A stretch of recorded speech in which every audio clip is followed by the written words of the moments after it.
안녕하세요. 경희사당의 강경희입니다. 오늘은 별태, 기쁠희 이런 말을 들어가는 이 한자가 들어가는 한자들을 좀 배우시겠는데요. 별태 보통 사람 이름 태자 들어가시는 분들 많이 쓰는데 별태 또는 이발음 하는 한자 보시겠습니다. 혹 경희서당책 제 책에 있으시다면 페이지 561쪽에 있는 한자들입니다. 한번 보시겠습니다. 별태 깃불 있잔데요. 위태할 때, 게으를 때, 아이벨 때, 태풍 때, 밟을 때, 볼기칠 때, 이기 때 또 있습니다. 좀 많아요. 나라 이름 때 깃불이 엿, 이, 끼칠이, 처음시, 다스릴지, 불릴라 해서 이 별태 깃불이가 들어간 한자가 총 14자 정도 됩니다. 상당히 많지요. 발음이 태 아니면 이가 될 텐데 천천히 한번 보시겠습니다. 자, 별태 깃불이라고 해서 위에 있는 모습을 우리가 보통 마늘모라고 하시는데 마늘하고 관계가 없습니다. 마늘 모양하고 마늘 쪽 모양하고 비슷해서 지어낸 말이고 진짜는 나라는 뜻입니다. 이렇게 나를 가리치는 모습이고요. 또는 코 모양이라고 보기도 합니다. 저는 오늘 코 모양으로 보겠습니다. 입구는 입 모양으로 볼게요. 그러면 내가 입으로 소리를 내어 기뻐하다라고 해서 깃불이도 되는데요.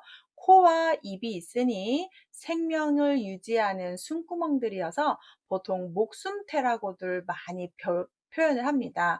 별이라는 말은 하늘에 떠 있는 별이기 때문에 인명자로 쓰면서 유명해져서 우리가 별태라고 하는 거지 별로 쓰임이 없습니다. 목숨태로 저는 다 바꿔서 하겠습니다. 그래서 숨구멍인 콧구멍과 입구멍 목숨을 하고 내가 살아있다는 것이 얼마나 감사하고 기쁜 일이냐라고 해서 기쁠이라는 해석까지 나왔다고 보겠습니다. 그래서 단어를 보면 이 태자가 인명에 많이 쓰기 때문에 테람이라는 벼슬 이름이 있습니다.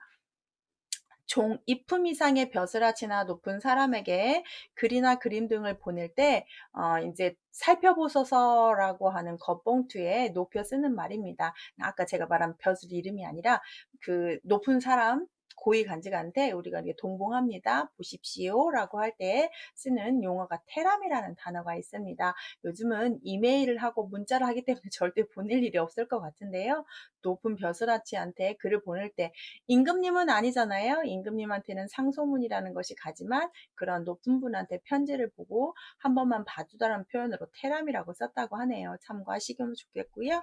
자, 본격적으로 시작을 하면 위태할 태자입니다. 앞에 있는 한자가 죽다고요. 뒤에 목숨태로 보니까 죽을 것 같은 상태입니다. 위태할 상태고요. 아직 죽진 않았습니다. 그래서 위태할 태에는 거의태라는 뜻도 하나가 있지요. 그래서 위태하다, 위험, 위를 쓴다든지 태반이다. 그래서 이 절반 반자를 써서 우리가 뭐 교통법규를 어기는 사람들이 태반이었다. 이럴 때 쓰는 태반입니다.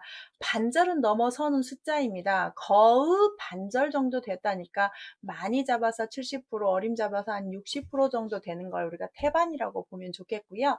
백점 불태 유명한 말인데 우리가 흔히 적을 알고 나를 알면 100번 싸워도 100번 이긴다라고 해서 우리가 100점 패라고 보죠. 100점 불패. 근데 여기서는 패가 아니라 100점 백승이라고 많이 보죠. 100점 불태가 원문입니다. 적을 알고 나를 알면 100번을 싸워도 위태하기는 적을 것이다. 위태하지 않을 것이다가 원문이고요. 백전백승은 만들어낸 말이라고 아시면 되겠습니다. 게으를 태를 보시면 아래 마음심이니까 목숨을 유지할 정도 숨만 쉬고 사는 겁니다. 정말 너무너무 게으른 거죠. 오직 하는 것은 뭐만 해요? 숨 쉬는 것밖에 하지 않습니다. 그래서 태만하다, 게으르다를 거만할 만, 게으를 만, 나태하다, 게을라, 권태기 할 때 권자, 게으를 권, 다 게으름과 하는 표현인데요. 우리 게으르다 보면 한없이 게을러지고 부지런하다 보면 또 한없이 부지런해지는 거 경험해 보셨지요? 게으른 사람들은 정말 아무것도 안 하죠. 아무것도 안 하기 때문에 여기에 목숨태, 숨만 쉬고 있는 걸로 표현을 했다고 하네요. 그냥 한자 해석만 봐도 너무 답답합니다. 자, 그 다음 보겠습니다. 아이벨 텐데요. 앞에 신체를 상징하는 부수와 뒤에 목숨태를 집어넣어서 아이를 가지고 있는 모습이 되겠습니다. 사람 안에 사람이 들어있다는 표시니까 아이를 가졌습니다. 가져서 교육시키면 태교, 아이가 뱃속에서 움직이면 태동, 아이가 배에서 꿈을 꾼다 그러면 태몽, 아이를 가졌다 이 말을 잉태, 뭐 종교에서 우리 뭐 동정녀 마리아에게 잉태하사라는 표현을 잉태라는 말도 이렇게 높여 부르는 말입니다. 아이벨 잉자도 특이하죠. 높은 곳에 등장하는 한자니까 참고하시고요. 아이벨 태자에서 정말 개인적으로 저는 태교를 상당히 많이 믿고 있어요. 이렇게 직업이 선생님이다 보니까 제가 하는 직업은 맨날 공부였을 거 아닙니까? 그래서 감사하게도 아이들이 그렇게 무식하지는 않는 것 같고요. 둘째 이야기, 중국어 선생님 하는 채영 이야기를 좀 하면, 이 친구는 제가 임신했을 때 인터넷 강의를 찍는 그런 촬영 일정이 있었습니다. 그러다 보니까 아마 얘는 뱃속부터 한자를 상당히 많이 공부를 했던 아이죠. 저렇게 태어나서 보니까 제가 한자를 좀 약간 지도하면 다른 아이보다 좀 빨리 알아듣는 듯해서 신기하기도 합니다. 제가 엄마 피가 있다고 하겠지만 이 태교라는 거 약간 의미가 있지 않나 이런 생각을 좀 해요. 자, 우리 큰아이 때도 열심히 한자를 열심히 했긴 했는데 남자아이여서 그런지 그렇게 월등하진 않고 보통을 넘어서긴 하지만 이 태교라는 거 무시 못할 것 같아요. 그래서 오죽하면 옛날에는 궁중 그 임금님이나 중전들은 정말 태교를 담당하는 옆에 있는 시녀와 신하를 다 담당하게끔 했고, 좋은 음악, 좋은 음식 그런 걸 하지 않겠습니까? 그래서 태교 중요한 것 같아요. 아이벨 태자입니다.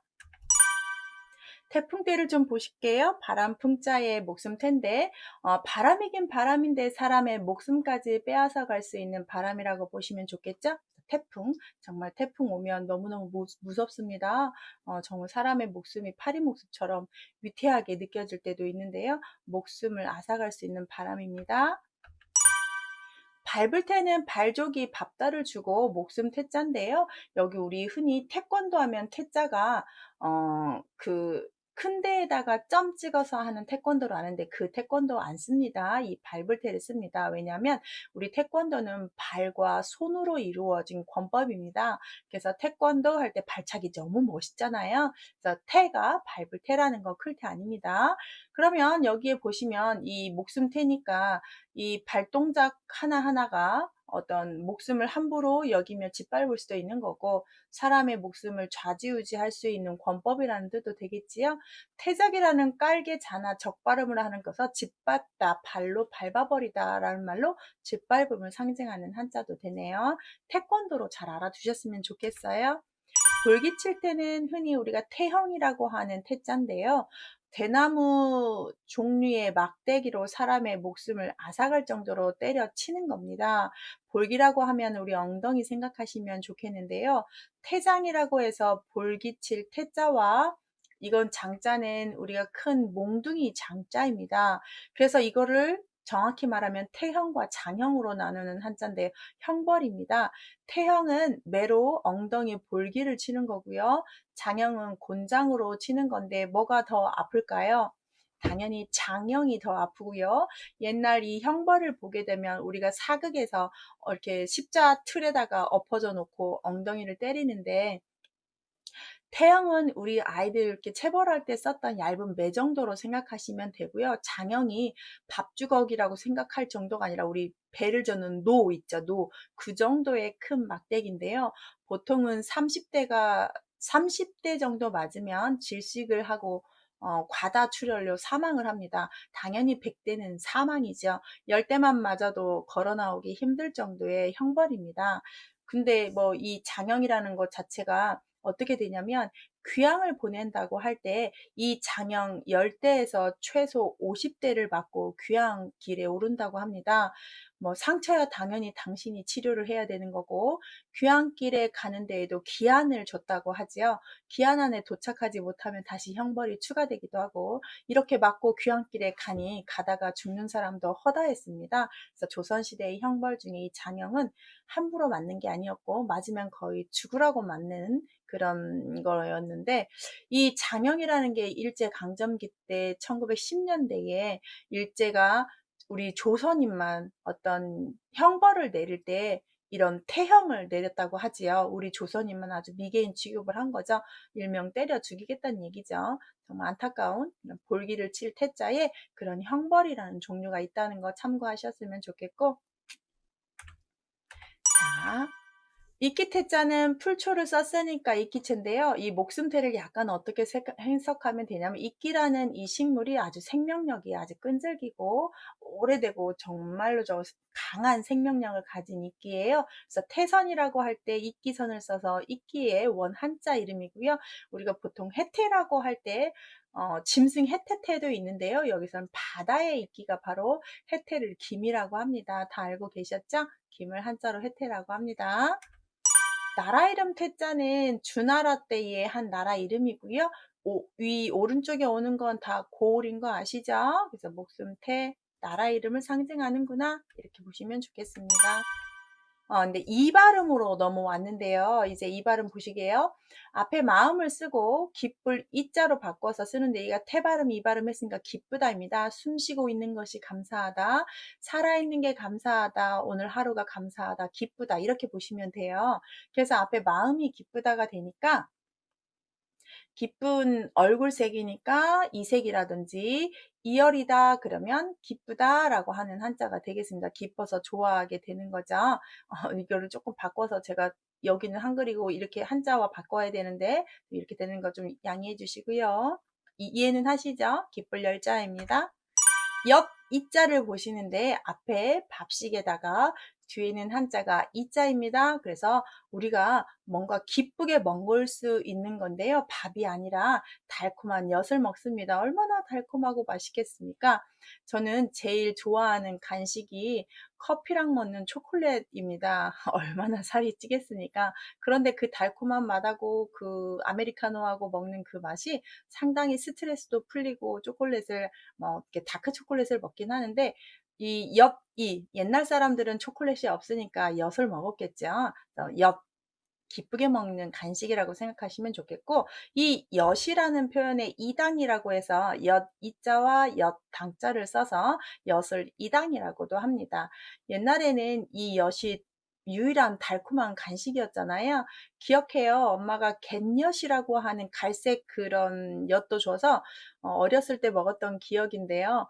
정확한 기억인지는 모르겠는데 입안에 그걸 먹으면 이게 입에 다 이에 붙어가지고 입을 열 때마다 이게 다 쩍쩍쩍쩍 하면서도 상당히 달콤하게 먹었던 기억이 있는데 엿 아주 달콤한 엿이지요. 끼칠이라고 하는 거 잘 보시겠습니다. 앞에다가 돈을 쓰고 기쁠 이자인데요. 끼치다라는 말은 내가 누구한테 뭔가 해를 끼치다, 뭔가를 넘겨주다니까 여기 보십시오. 재물을 넘겨주는 겁니다.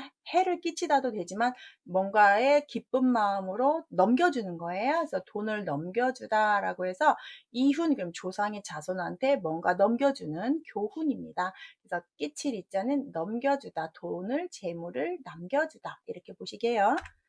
처음 시자 유명하지요? 맨 뒤로 뺐지만 이 발음이 바로 발음이 바뀌어버렸기 때문에 좀 뒤로 제가 뺐는데요. 여자에다가 기쁠 이자는 여기서는 목숨태로 바꿔야 말이 됩니다. 왜냐하면 여자가 생명을 최초로 만들어내는 사람이기 때문입니다. 여자가 뱃속에서 목숨을 길러내네, 여자가 생명의 시작을 만들어내고 있네 라고 해서 처음시를 쓰는데요. 어떤 책 보면 처음시를 비로소시라고도 하는데 같은 말이죠. 시작, 시조, 시초, 시동, 개시, 시발 이렇게 이건 욕이 아니라 어떤 출발점이라고 할 때 많이 쓰는 단어이기 때문에 썼습니다. 쓸까 말까 하다가 좀 욕 같아서 하는데 그래도 알고 있는 상식이어서 넣었으니까 너무 세게 발음하지 마시고요. 그래서 처음시, 비로소시 해서 여자가 생명의 시작이어서 시구나.